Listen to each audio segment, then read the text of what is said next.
officers who work in the United States, and that we free the 1.5 million criminals who are now behind bars. In America, Joe Biden told us recently, quote, just the color of your skin puts your life at risk. Senator Cory Booker of New Jersey strongly agreed with that. Quote, we have so many people in our country, Booker said yesterday, African-American men, mostly unarmed, being murdered by police officers and no way of holding them accountable. So many people murdered by police officers, unarmed, says Cory Booker. You're hearing a lot of people in authority tell you that every day, every hour. One group of pro athletes just announced that, quote, it seems like every week a new tragedy unfolds before our very eyes where people are being killed by police violence. Each time we tweet, we pray, we mourn, only to repeat the cycle a few days later, end quote. In the words of Ben Crump, who's the lawyer representing George Floyd's family in Minneapolis, what we are witnessing here in America is, quote, genocide. Genocide. If you believed we were seeing genocide, then you might understand the riots now in progress. There's nothing worse than genocide. But is it happening? Is any of this true? We should find out. Facts matter. What exactly are the numbers? We found the numbers, and we're going to go through them with you in some detail tonight because it's worth it.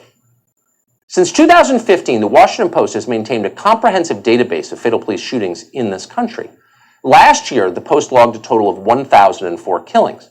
Of the 802 shootings in which the race of the police officer and the suspect was noted, 371 of those killed were white, 236 were black. The vast majority of those killed were not, in fact, unarmed. The vast majority were armed, and African-American suspects were significantly more likely to have a deadly weapon than white suspects. Yet more white suspects were killed. Overall, there were a total of precisely 10 cases in the United States last year, according to the Washington Post, in which unarmed African Americans were fatally shot by the police. There were 9 men and 1 woman. Now, as we said, a lot is at stake. The country is at stake. So we want to take the time now to go through these case by case into the specifics. The first was a man called Chinara Feep. He was killed by a Knoxville police officer called Dylan Williams. According to Williams, Feep attacked him, choked him, and then used a taser on him, the suspect on the police officer, before the officer shot him. 5 eyewitnesses corroborated the officer's claim, and the officer was not charged. The second case concerns a man called Marcus McVeigh. He was, by any description, a career criminal from San Angelo, Texas. He'd been convicted of aggravated assault, assault on a public servant, and organized criminal activity. At the time he was killed, he was wanted on drug dealing charges. The Texas state trooper pulled him over. McVeigh fled in his car, then he fled on foot into the woods. There he fought with a trooper and was shot and killed. The officer was not charged in that case.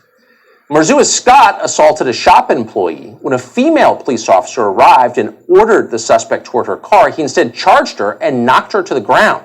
At that point, she shot and killed him. The entire incident was caught on body camera. The officer was not charged. Ryan Twyman was being approached by 2 LA County deputies when he backed into one of them with his vehicle. The deputy was caught in the car door. He and his partner opened fire. The deputies were not charged in that case. Melvin Watkins of East Baton Rouge, Louisiana, was shot by a deputy after he allegedly drove his car toward the deputy at high speed. The deputy was not charged.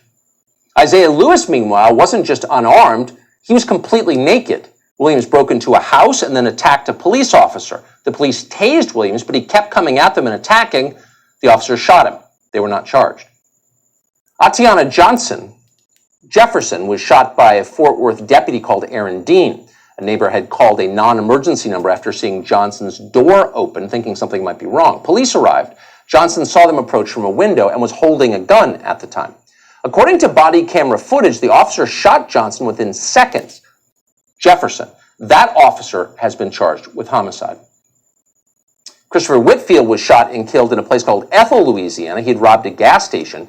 Deputy Glenn Sims said his gun discharged accidentally while grappling with Whitfield's. Sims, who is black himself, was not charged in that killing.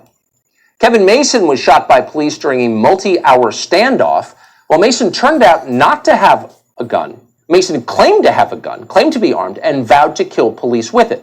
They believed him. Mason had been in a shootout with police years before. And finally, the 10th case concerns Gregory Griffin. He was shot during a car chase. An officer called Giovanni Crespo claimed he saw someone pointing a gun at him. Later, a gun was in fact found inside the vehicle, and yet Officer Crespo was charged anyway with aggravated manslaughter. Those are the facts. That is the entire list from 2019, last year. 10 deaths. In 5 deaths, an officer was attacked just before the shooting occurred. That is not disputed. 1 allegedly was an accident. That leaves a total of 4 deaths during a pursuit or in a standoff.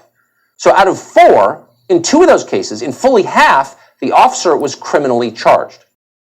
Is it possible that more of these officers should have been charged? Of course it's possible.